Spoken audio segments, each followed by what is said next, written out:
Hey guys, welcome back to This Week in Housing for November 23rd through the 29th.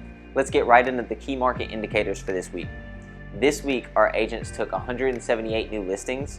We saw 139 properties go pending, and we actually closed on 140 transactions, leaving us with a total market inventory of 994 properties at a median price of $249,900, and the days on market is now at 53. And so the first thing I want you to notice is those first three indicators, they're all starting to come down. This is what a seasonal slowdown looks like on paper. And in practice, it's important for us to not have our communication slow down as well. So there was actually a study done by the National Association of Realtors that found out that the number one complaint clients had when dealing with real estate agents was a lack of communication, or just not clear enough communication. They'd find out about issues too late, or agents wouldn't answer their phone.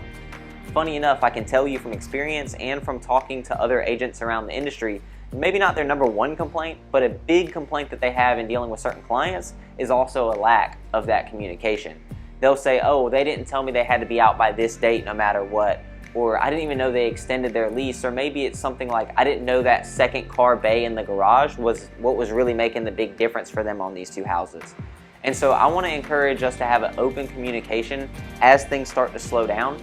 One thing I've been doing in an industry where it's important to have positive reviews, referrals, and huge testimonials from clients is making sure that I'm not making that big mistake.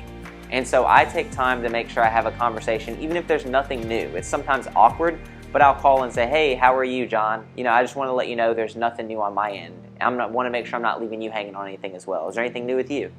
And having that open communication between each other is what's going to help us not have a situation where we don't know what the common consensus is, where we don't know what the goal is, what we're shooting for.